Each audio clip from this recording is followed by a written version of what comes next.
Clerk, call the roll. Glenn Whitley, County Judge. Here. Royce C. Brooks, Commissioner Precinct 1. Present. Marty Van Ravensway, Commissioner Precinct 2. Here. Gary Fickus, Commissioner Precinct 3. Here. J.D. Johnson, Commissioner Precinct 4. Here. Constitutes a quorum. Thank you. Our invocation this morning will be delivered by Father Jambor from the All Saints Episcopal Church in Fort Worth. After the invocation, please remain standing for the pledges. Let us pray.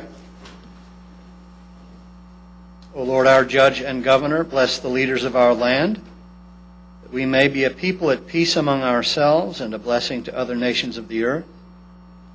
To the President and members of the Cabinet, to governors of states, mayors of cities, and to all in administrative authority, grant wisdom and grace in the exercise of their duties. The senators and representatives and those who make our laws in states, cities, and towns, give courage, wisdom, and foresight to provide for the needs of all our people and to fulfill our obligations in the community of nations. The judges and officers of our courts give understanding and integrity, that human rights may be safeguarded and justice served. And finally, teach our people to rely on your strength and to accept their responsibilities to their fellow citizens, that they may elect trustworthy leaders and make wise decisions for the well-being of our society, that we may serve you faithfully in our generation and honor your holy name. For yours is the kingdom and the power and the glory, now and forever. Amen. I pledge allegiance to the flag of the United States of America and to the republic for which it stands, one nation, under God, indivisible, with liberty and justice for all. On the Texas flag, I pledge allegiance to thee, Texas, one state under God, one and indivisible. It's getting so much easier. It is, isn't it? Father Jambor, thank you again for coming out today. Mr. Manius, agenda announcements. Thank you, Your Honor. Members of the Court, we have just one announcement this morning. This concerns the Purchasing Department, item 8F1. This is actually a consent item. It's a sale of recycled paper. There is a new court communication in your red folder this morning as it relates to that particular item. As you know, when in resale of paper, we open the bids on Mondays. That's why it's not included in your court material on whenever we deal with this particular item. So as you approve the consent agenda, we're requesting that you approve that substitute order also. Thank you, Your Honor. Thank you. Court members, you have before you the minutes of our June 17th meeting. Move approval. Second. We have a motion and a second. Any further discussion? Please vote. Motion passes unanimously. Under our proclamations and resolutions today, we have 2 or 3 items. The first are some certificates of honor, and they are for Peggy McCrae and Diana Terry. Would you all please come forward at this time? And I'm going to go ahead and read the little certificates. Thank you. The brain is not working. Into the record, and then I want to say a little bit about each one of you and have a chance to present these certificates to you. It says, recognizes Peggy and Diana as an outstanding county service officer and presents this certificate of honor.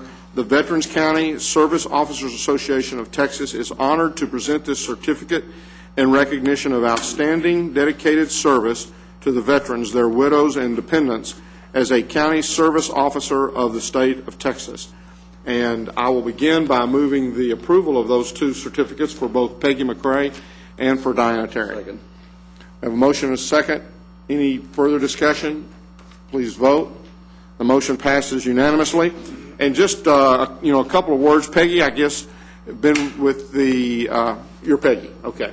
So, Peggy has been with the Tarrant County Veterans Association for, I guess, 13 years and has been a very staunch advocate for our veterans. Peggy's compassionate counseling.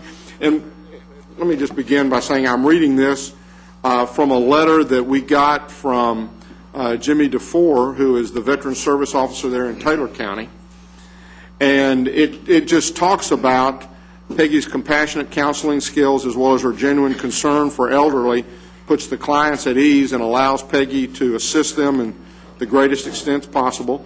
Peggy's efforts have had a very positive impact on the lives of the elderly Tarrant County veterans and survivors that you've touched. And Peggy, we appreciate very much the job that you've done. Now, Diana, I believe you've also spent a total of 13 years in the area of a counselor and office clerk and secretary, and I guess you're one of the first folks that they talk with when they call in, and so sometimes you may get the brunt of the frustration that they have had up until that point in time. But again, what was said is that you've been committed to providing the best service possible, and really emphasizes with the veterans and their survivors. Says Diana has remained steadfast to performing her duties to the best of her ability and truly cares for all the veterans and their survivors. And so we want to really thank both of you for the effort that you go to and for how seriously and committed you are to your jobs. And so at this point in time, let me come down and make this presentation.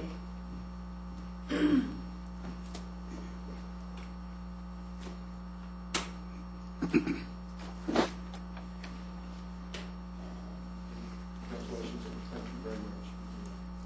Would y'all, either one of y'all like to say anything? Well, thank you again very much.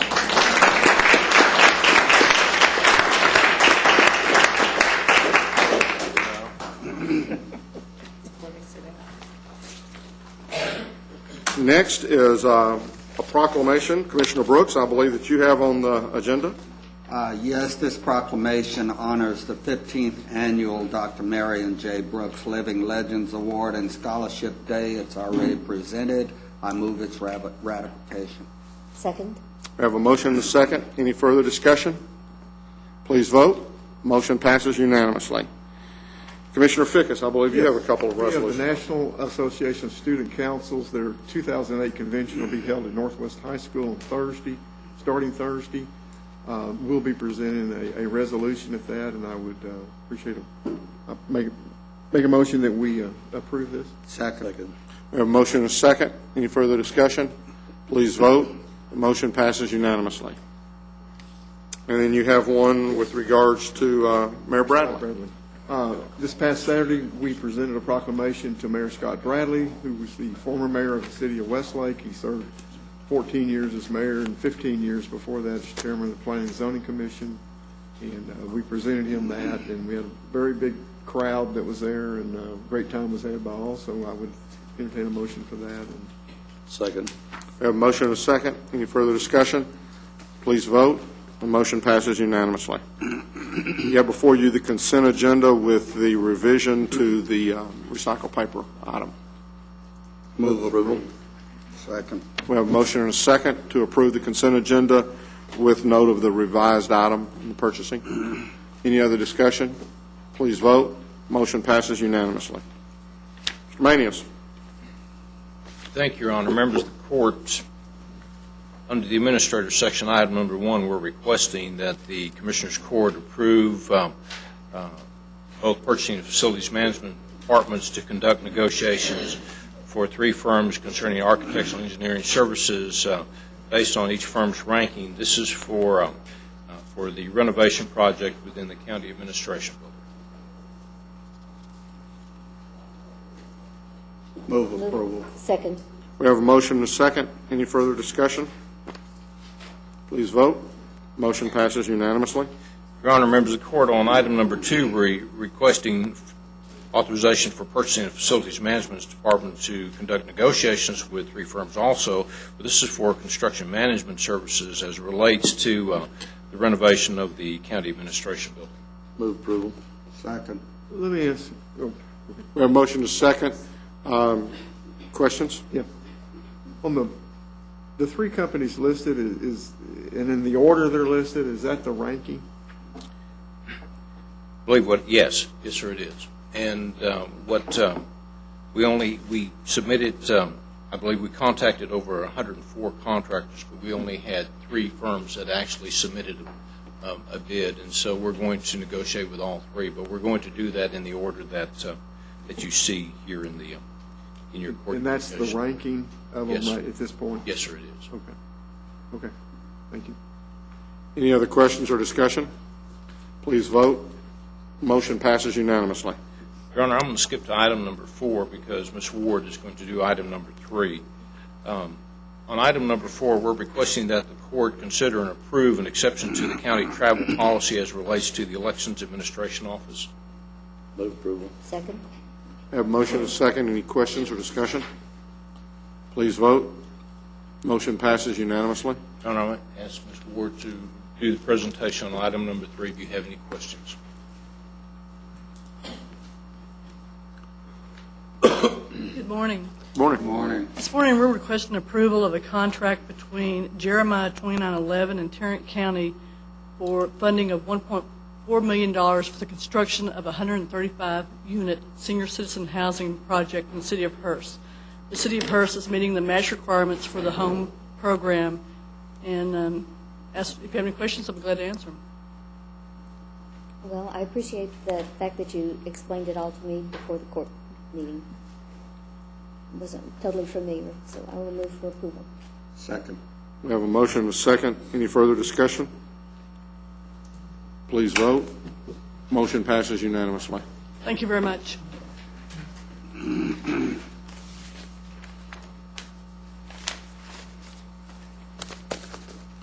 Wright. Yes, I have one subrogation item. We're requesting authorization for the county auditor to deposit this check in full recovery of our subrogation lien in the amount of $2,547.39. Move for approval. Second. We have a motion and a second. Any further discussion? Please vote. Motion passes unanimously. Ms. Glenn. I'll move to receive and file personnel agenda. Second. We have a motion and a second to receive and file the personnel agenda. Any discussion? Please vote. Motion passes unanimously. Thank you. We have 2 additional items. Item number 2, we're asking the court to approve an out-of-class pay extension for the county clerk's office.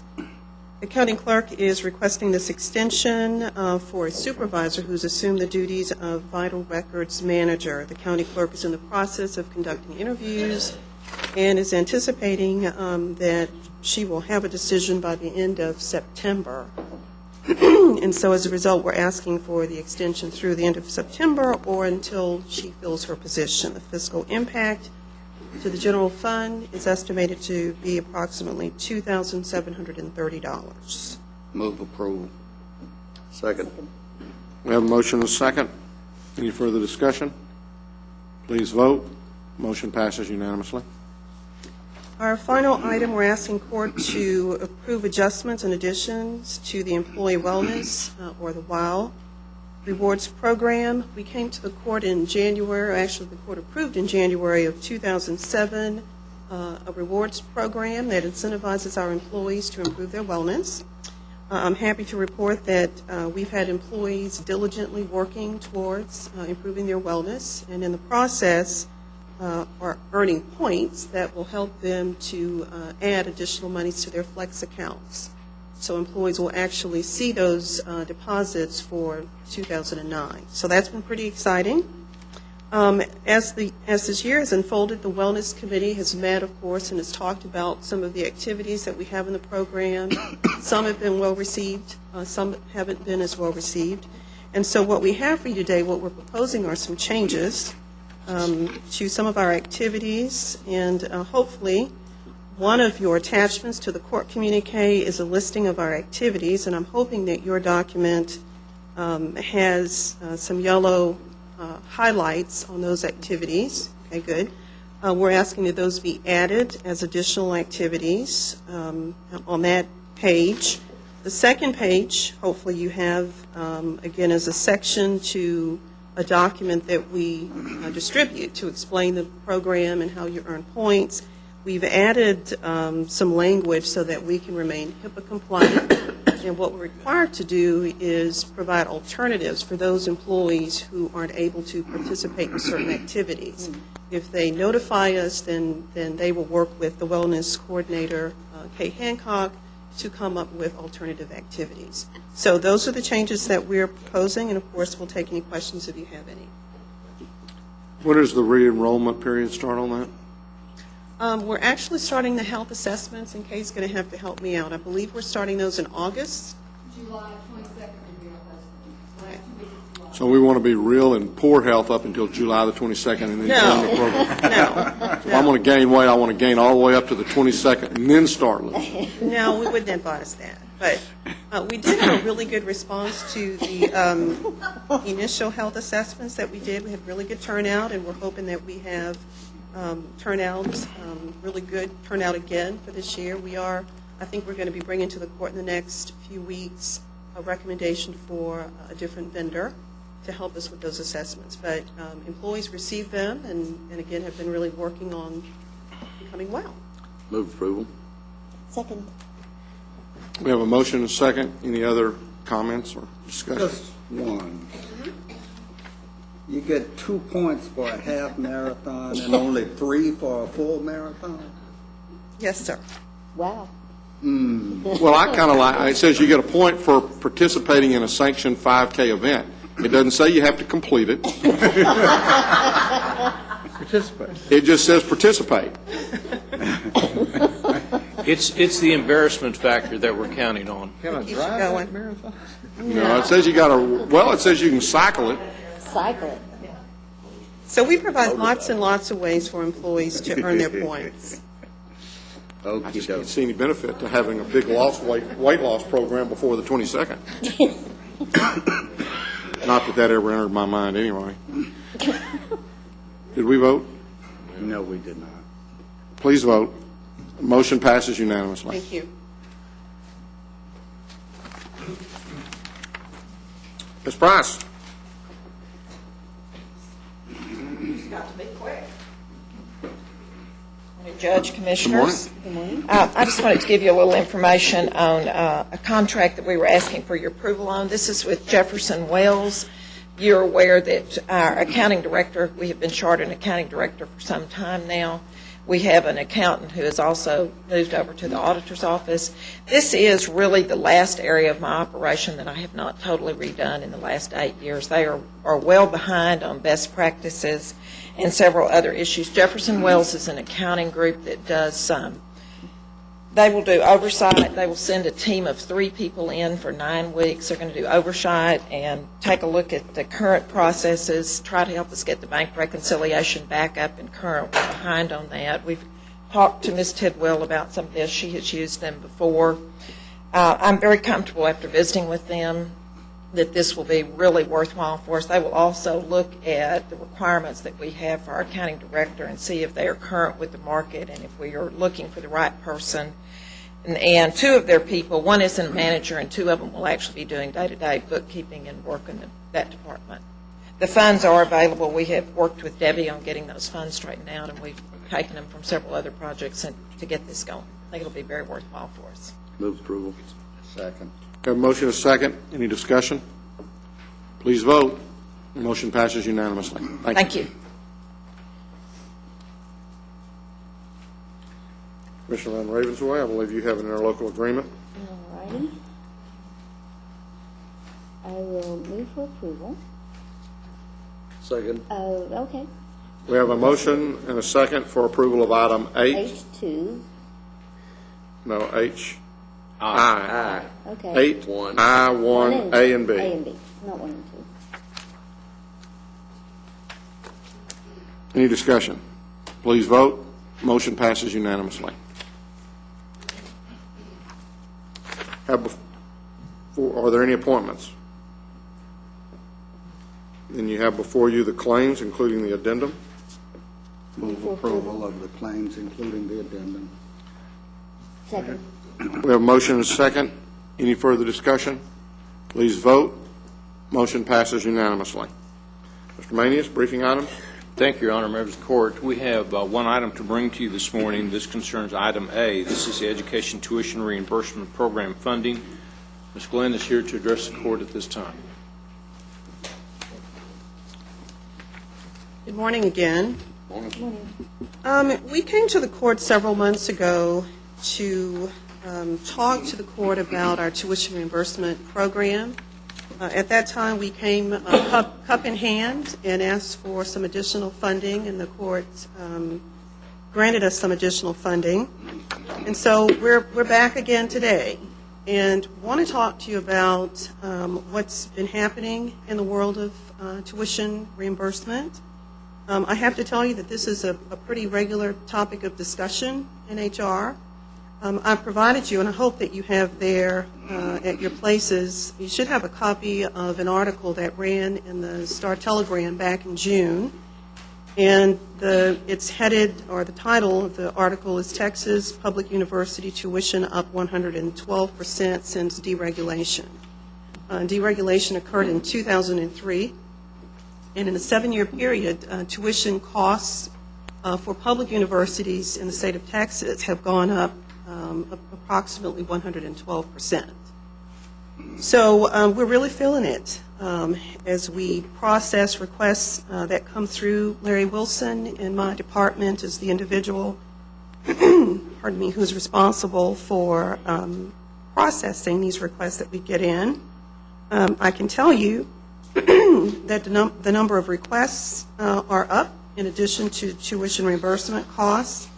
In your court communique, we provided you with some information, and actually we began capturing information on our program back in fiscal year 1998. And so we have information on budgets and expenditures from 1998 through present. And you can see in 1998, the court approved a budget of $20,000 for tuition reimbursement. You can see that that's steadily increased over the years. And in this year's current budget, the court has approved $150,000 for tuition reimbursement.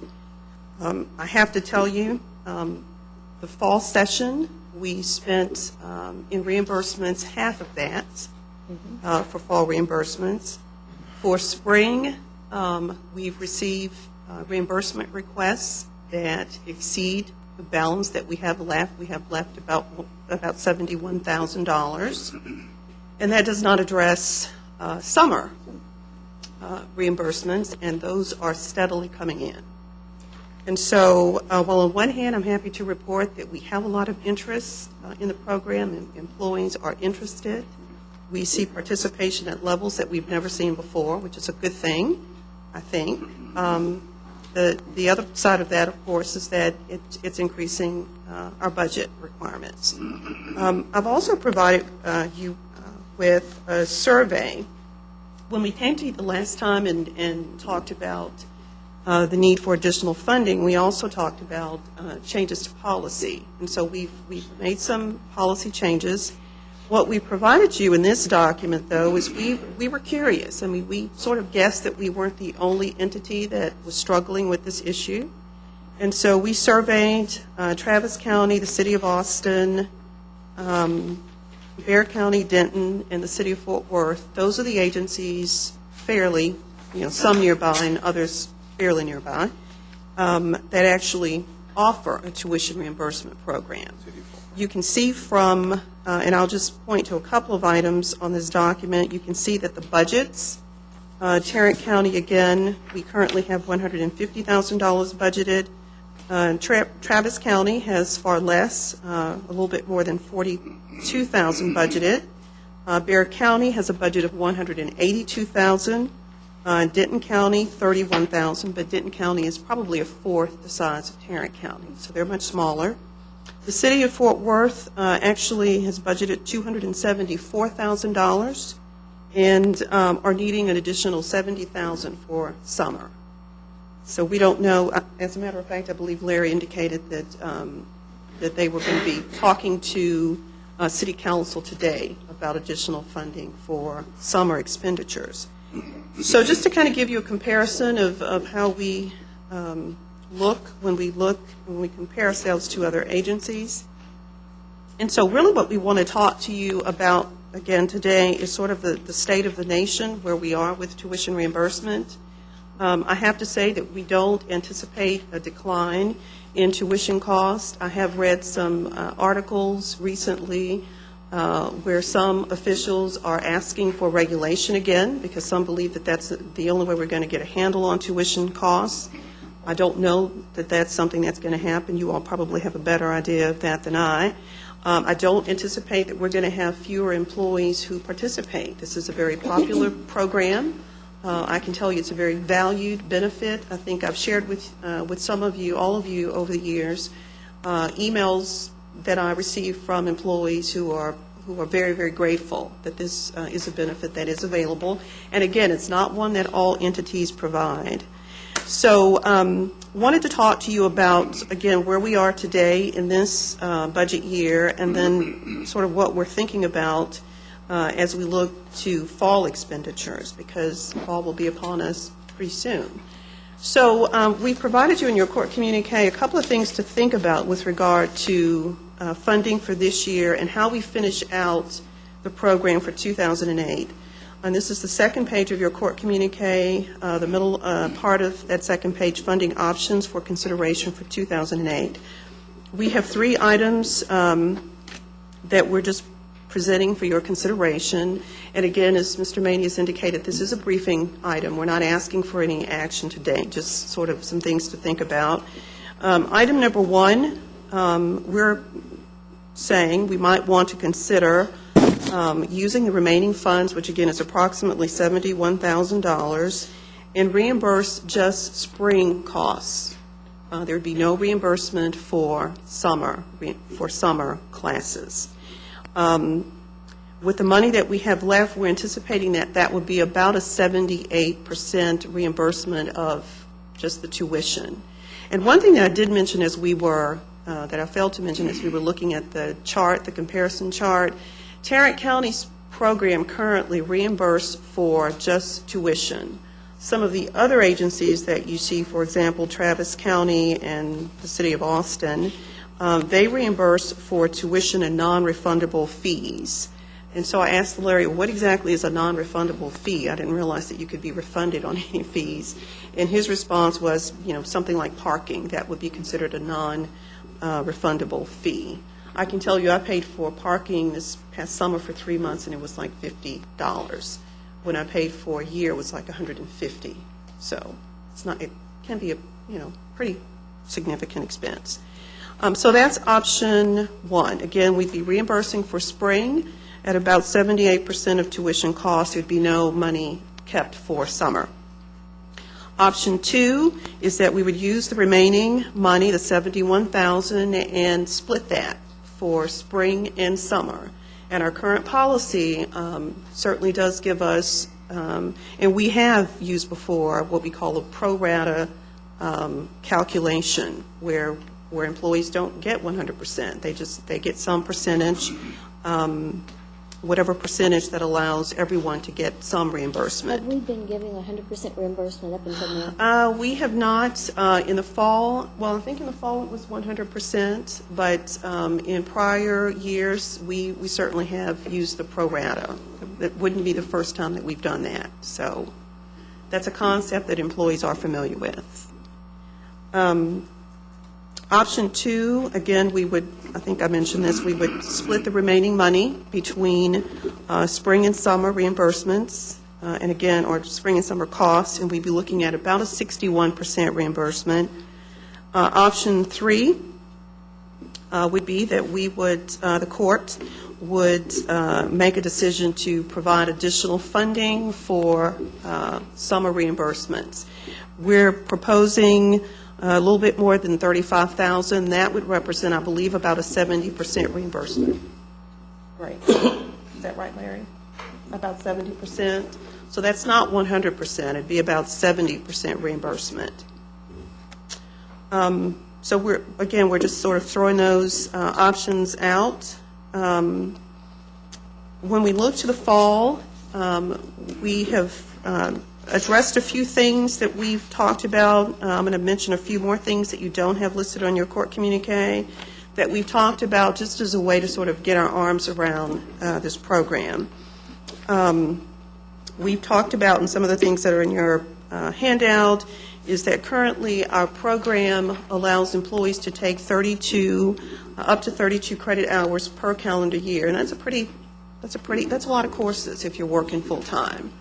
And we do have some employees that work full-time and manage that kind of a workload. I don't know how they do it, but they do. So we have talked about maybe reducing that to 24 credit hours or some option less than What is the that. reimbursement for 32 hours? What is the amount? Well, it would be 32 times, what are we looking at per credit hour? For the 32 hours? About $5,000. So are most of the courses now 8 hours in credit? 4 hours per course? Three hours per course. But there must be some, because we're giving them a total of 32 hours credit. Yeah, there's some like lab classes, unless the world has changed a lot since I graduated, which it probably has. I can remember like some lab classes, you receive 4 hours for the class and then the lab. So, are 3 there hours any for the others? class and 1 So- for the lab. Oh, I'm sorry, Yeah. yeah. That's what I meant. I But most didn't of- know PE classes where you got 1 hour credit. But most of them are 3, and typically it's the classes with the labs where you get 4. So we've talked about that. Currently, we do reimburse for doctoral degrees. We do have some positions here at the county. Public health comes to mind, maybe the ME's office, where positions do require doctor degrees, and so we do reimburse for that. We've had some discussion about perhaps not reimbursing for those, but I have to tell you, we don't have very many employees that are pursuing currently doctoral degrees. So I believe we indicate here 2 or 3. So I don't know that that would have a significant impact to the budget. Some things that we don't have listed here, and Larry and I have kind of batted them about, is that we may want to think about capping the cost per employee per semester. And if you look on your chart, go back to your chart, Travis County does that. They limit their reimbursement to $300 per semester.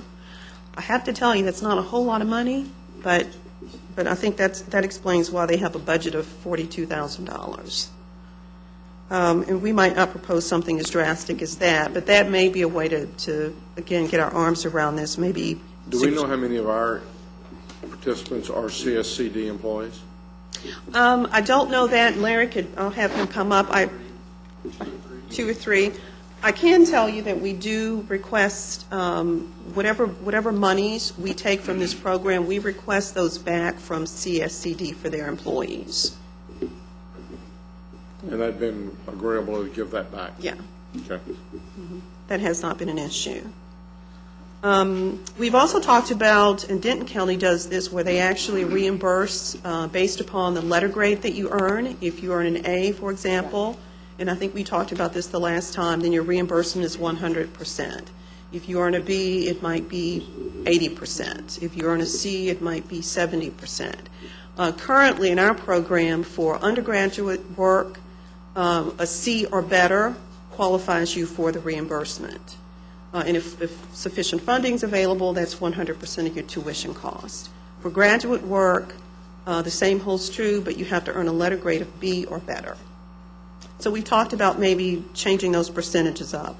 So we're thinking about those things for the fall. What our plan is to bring back to you, of course, before fall in the next few weeks, some proposed policy changes for your consideration, and again, hopefully to help us sort of get our arms around tuition reimbursement. But the immediate need, of course, has to do with how do we move forward with reimbursements for spring and the summer. And again, I've laid out your options there. And we're not asking for a decision today. Certainly, if you have, any feedback, thoughts that you'd like to share with us, then we're here. I guess one other question, do we cover temporary employees right now? No, sir. Do we have any idea of the number, the employees that use this benefit, which I think is a great benefit for people, but as far as their retention after they finish?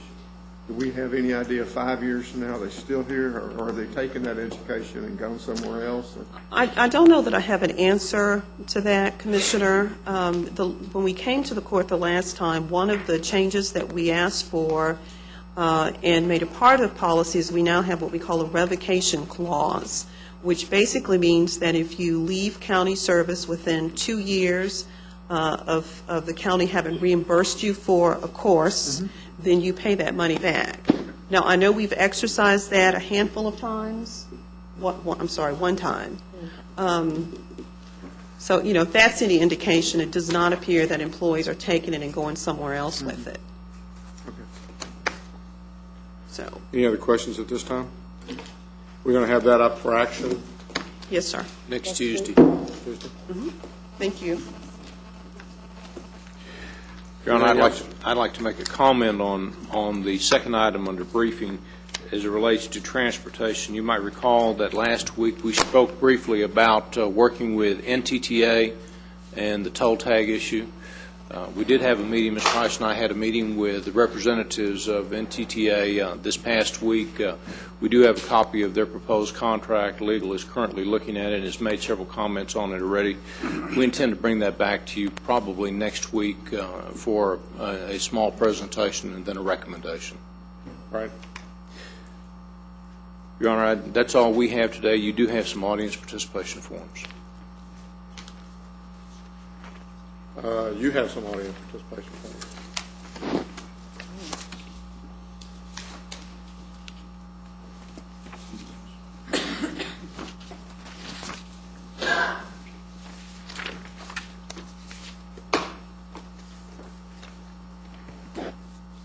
Okay, Marilyn Fisher. Is Marilyn here?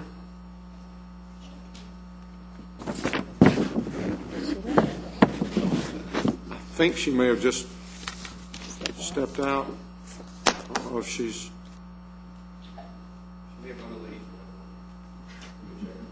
She's not. We have several other ones, though, do we not? We have what? I'm sorry, I did not. Those are just handed to me as. I only got one. It's only They're all the one. It's same. all copies. Okay. What does this say down here? Hope Center eviction, Eviction. so the organization, the city owns their building, and no taxes have been paid, no rent. So is the city evicted them? Yeah. The taxes were evidently, most of them were here before these people even had the building. They are going to pay for the damage.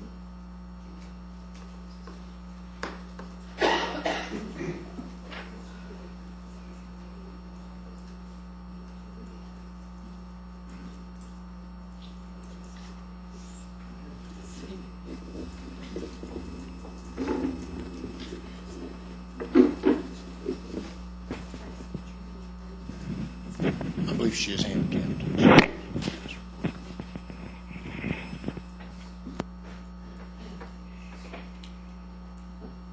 She is.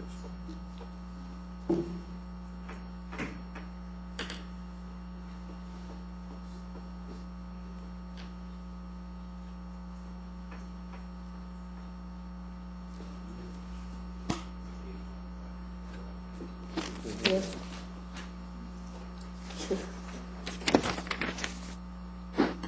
You just wanted to keep it.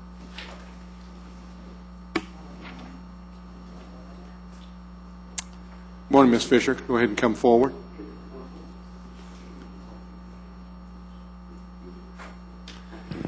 If you'd go ahead and say your name and address so that we can have that in the official record. Yes, sir. My name is Marilyn R. Fisher. My address is 1418 East Malky Street, Fort Worth, Texas, 76104. Thank you. And good morning, Judge and Commissioners. The reason I'm here is to address an issue with the eviction of the Hope Center. I contacted Commissioner Brooks via email the other day and sent the stats.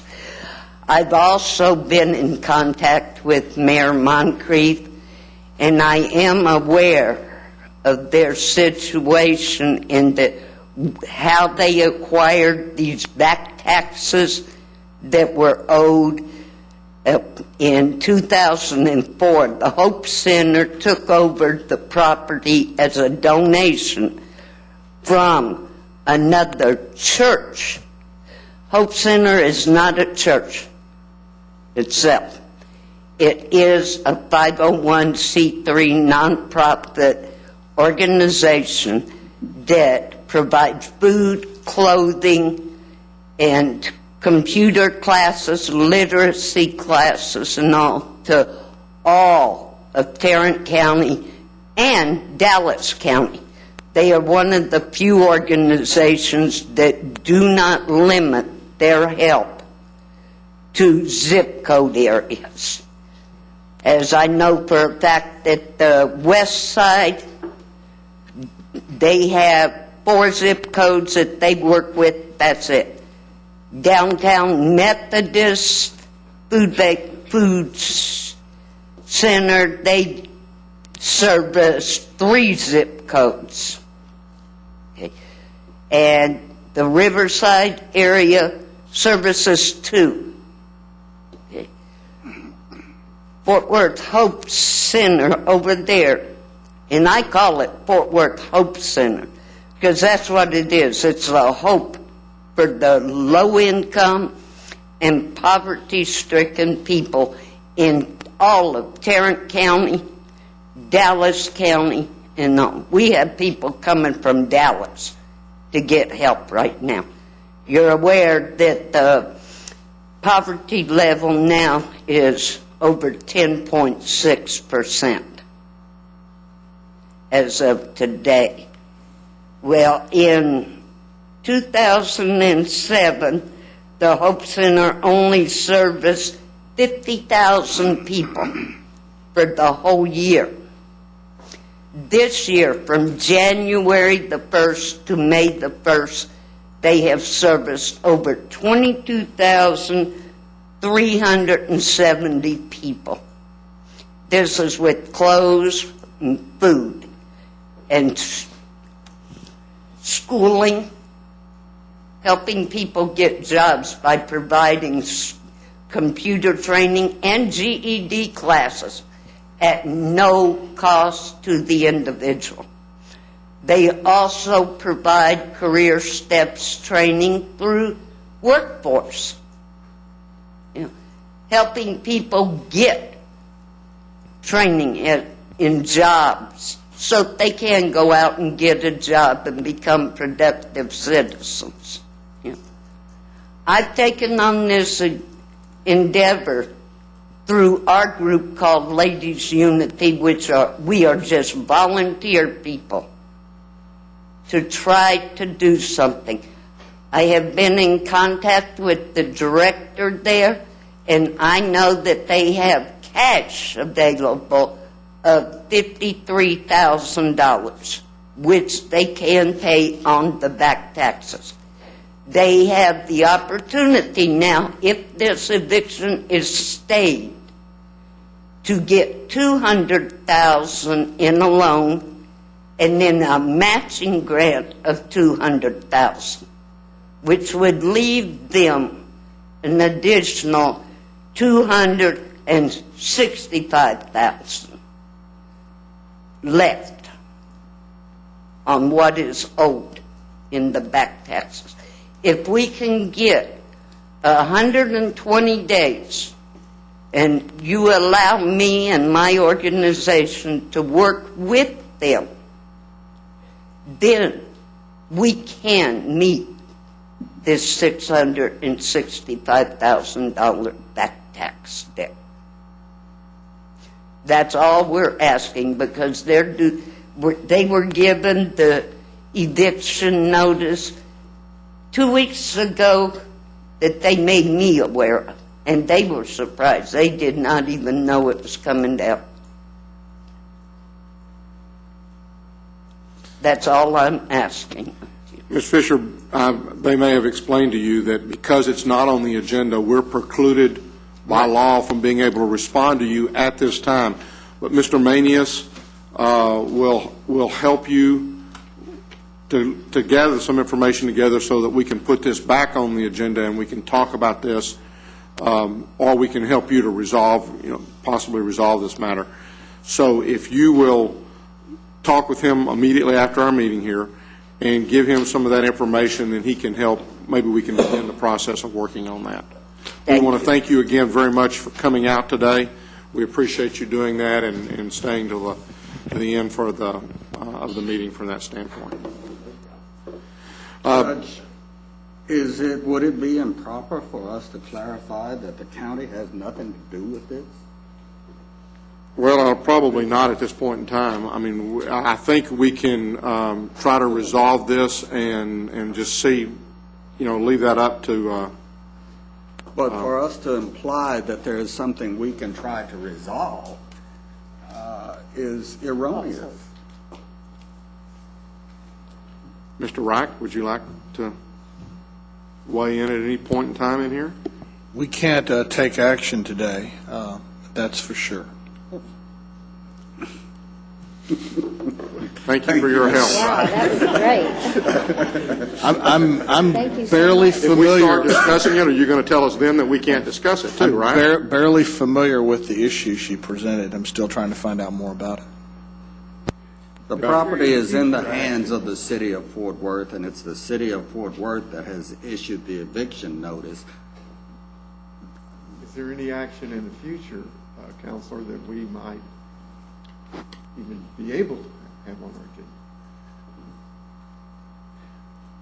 agenda? I believe there are county taxes involved. What we will do, we'll brief this and bring it back to court next Tuesday for you so that we can discuss the issue.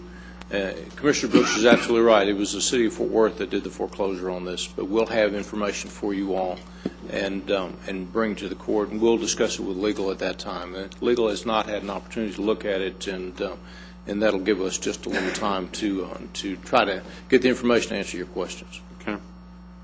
The Commissioners Court will now recess the open session and proceed to closed session to discuss items exempted under sections 551.071, 072, 074, 076, and 087 of the Texas Government Code.